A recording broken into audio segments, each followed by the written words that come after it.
ሰላም ጤና ይስጥልን። እንኳን ወደ ጀርመንኛ ለጀማሪ አማርኛ ተናጋሪዎች ተከታታይ የቪዲዮ ትምህርቴ በደህና መጡ። ባለፈው ትምህርት የተወሰኑ ሰላምታዎችን አይተናል።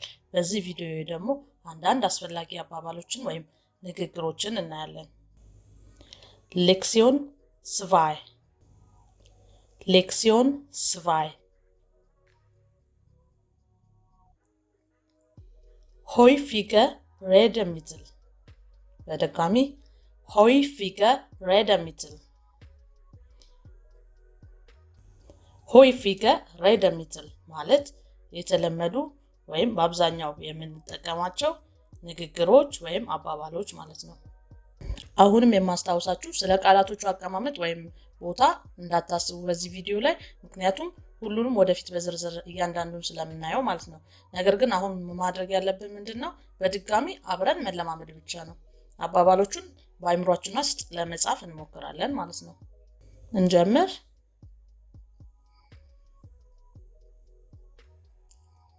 ይህን ቃል በእርግጠኝነት ብዙ ጊዜ ሰምታችሁታል እናም ታውቁታላችሁ። ዳንከ ወይም ደግሞ ዳንክሾን፣ ሁለቱም ትርጉማቸው አንድ ነው። ዳንከ ዳንክሾን። ምስጋናችን ከልብ እንደሆነ ለመግለጽ በፈለግን ጊዜ ቪለን ዳንክ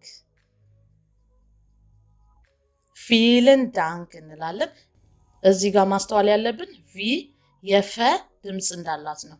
ቪለን ዳንክ። እነዚህ ነገሮች ያው ለወደፊት ስናያቸው ግራ እንዳንጋባ ለማስተዋል ያክል ነው እንጂ በሚቀጥለው አልፋቤት በምናይበት ጊዜ ሁሉንም እናያቸዋለን። ለነዚህ ምስጋናዎች ደግሞ ምላሽ ስንሰጥ ቢተ ወይም ቢትሽን በማለት እንመልሳለን። ይህም ምንም አይደለም ማለት ነው። ያው በእንግሊዘኛው you are welcome ማለት ነው። እንደ ሌሎቹ ቋንቋ የጀርመኛ ቋንቋም ቃላቶች ከአንድ በላይ ትርጉም አላቸው ብዙ ጊዜ።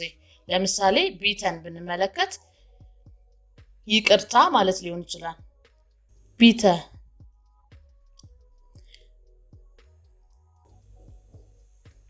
እደግመዋለሁ። ቢተ። ይህን የምንፈልገውን ነገር ለመጠየቅ ስንጠቀምበት እባክዎ ወይም ፕሊዝ በእንግሊዘኛው ይሆናል። ቢተ በድጋሚ ከሌሎች ቃላት ጋር ልንጠቀመው እንችላለን። ብዙ ጊዜ ቢተን እንዴት እንደምንጠቀመው እናያለን ማለት ነው። ኢንሹልዲገን ዚ ቢተ። ደግማችሁ ከኔ ጋር በሉት። ኢንሹልዲገን ዚ ቢተ። ይህን አባባል የምንጠቀመው ለፎርማል ሲቹዌሽን ሲሆን በቢሮ ውስጥ ወይም ካለቃቃ ለትልልቅ ሰዎች ለአክብሮት ላለን ማለት ነው። የምንፈልገውን ነገር ከመጠየቃችን በፊት ኢንሹልዲገን ዚ ቢተ በማለት በመቀጠል ፈቃደኛነታቸውን ስናረጋግጥ የምንጠይቀውን ነገር እንጠይቃለን ማለት ነው።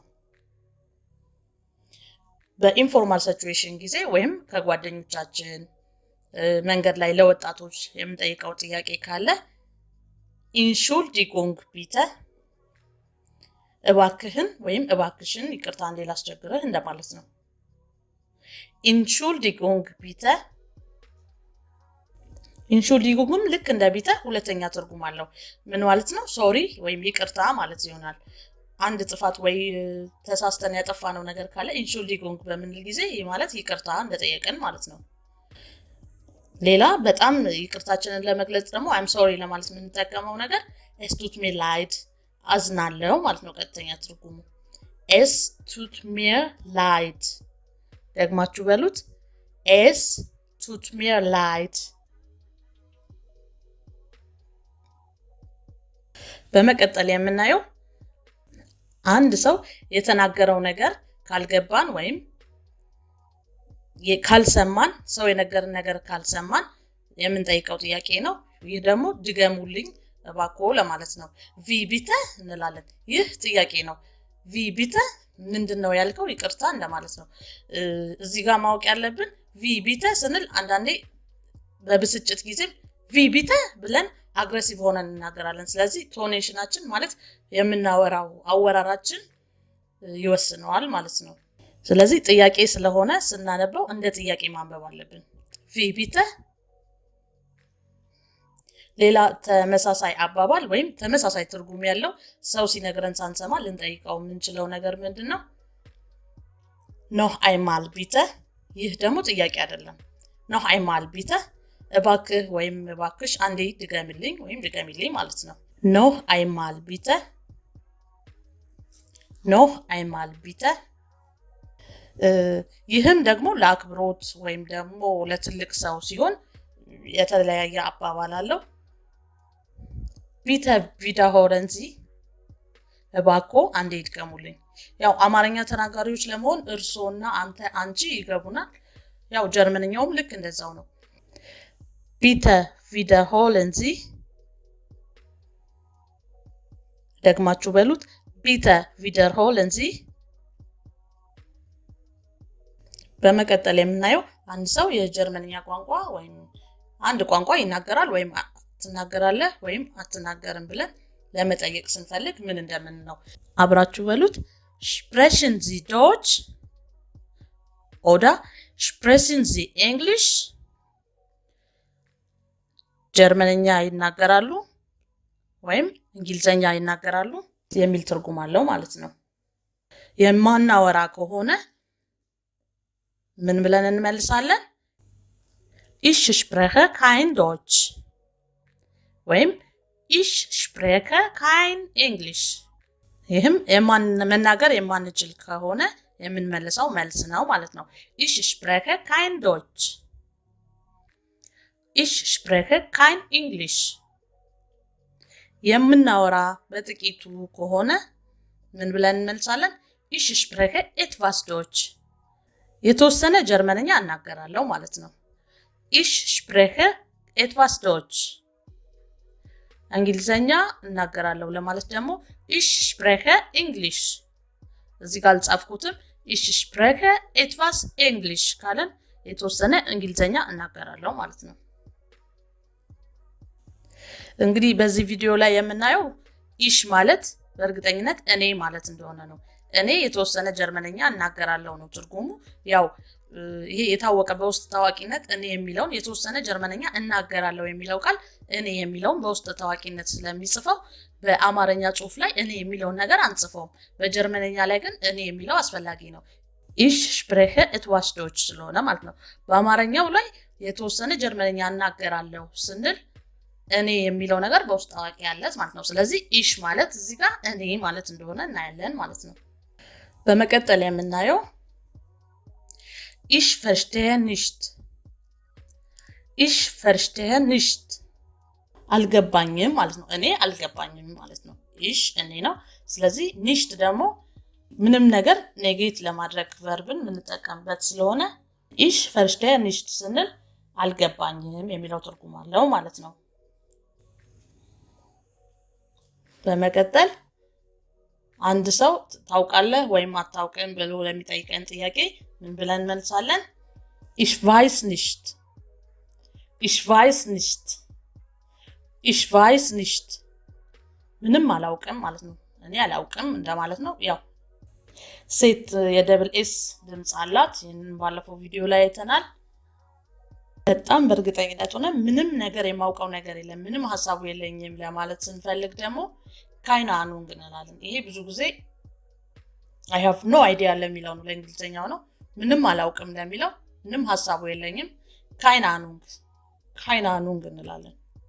ስለዚህ keine Ahnung አንድ ሰው ስለማናውቀው ነገር ሲጠይቀን keine Ahnung ብለን እንጠይቃለን። ለምሳሌ ጓደኛ ሄት ነው ቢለ keine Ahnung፣ ምክንያቱም አላማከረህም ይሆናል ማለት ነው። አንድ ነገር አድርገንለት አመሰግናለሁ ሲለን kein Problem እንላለን። ያው በኢትዮጵያ ችግር የለም የተለመደ ቋንቋ ነው። ሶ kein Problem ታውቁታላችሁ ማለት ነው። ሶ kein Problem noch einmal kein Problem። በመቀጠል የምናየው einen Moment bitte፣ einen Moment bitte። እባክዎን አንድ ጊዜ ታገሱኝ ወይም ቆይ አንዴ ማለት ነው። እኛ እንጠቀመው ቆይ አንዴ፣ እባክዎ የተወሰነ ይጠብቁኝ። አሁን የምናየው ከዚህ በመቀጠል በቋንቋ ውስጥ እጅግ በጣም አስፈላጊ ቃላት ስለሆኑት ነው። እነዚህ ሶስት ቃላት ያ፣ nein እና vielleicht ናቸው። ደግሞአለሁ ያ nein vielleicht ያ ማለት አዎ ሲሆን ወይም እፈልጋለሁ አንድ ነገር ስንጠየቅ የማንፈልገው ከሆነ nein ትክክል ካልሆነ ኖ ትክክል አይደለም እንደማለት ነው nein ማለት ነው vielleicht ምናልባት እንደዚህ ይሆናል vielleicht ምናልባት እዚህ ጋር የምናየው ነገር ጄ ፕሮናውንስ ስትደረግ የየ ድምጽ አላት ዮት ናዝ በፊደል ላይ ይሄን በአልፋቤት እናየዋለን የድምጽ አላት ናይን ደግሞ ያው የእንግሊዘኛው 9 ቁጥር ማለት ነው ናይን አነባበቡ ከዛ vielleicht ላይ ቪ የፈ ድምጽ ነው ያላት ከዚህ በመቀጠል እናጠቃልላለን የዛሬውን ትምህርታችንን ስለዚህ እኔ ሳነብ በመቀጠል አብራችሁ በሉት danke dankeschön bitte bitteschön bitte entschuldigen Sie bitte Entschuldigung bitte Es tut mir leid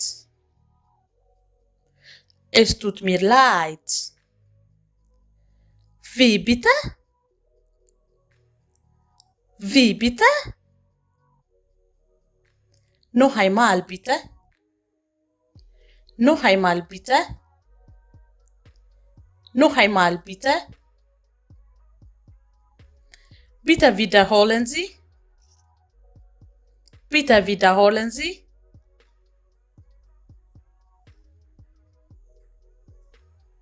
Sprechen Sie Deutsch? Sprechen Sie Deutsch? Sprechen Sie Englisch? Sprechen Sie Englisch? Ich spreche etwas Deutsch. Ich spreche etwas Deutsch. Ich spreche kein Deutsch. Ich spreche kein Deutsch. Ich verstehe nicht. Ich verstehe nicht. Ich weiß nicht. Ich weiß nicht. Keine Ahnung. Keine Ahnung. Einen Moment bitte. Einen Moment bitte. Ja. Ja. Nein. Nein. Vielleicht. Vielleicht.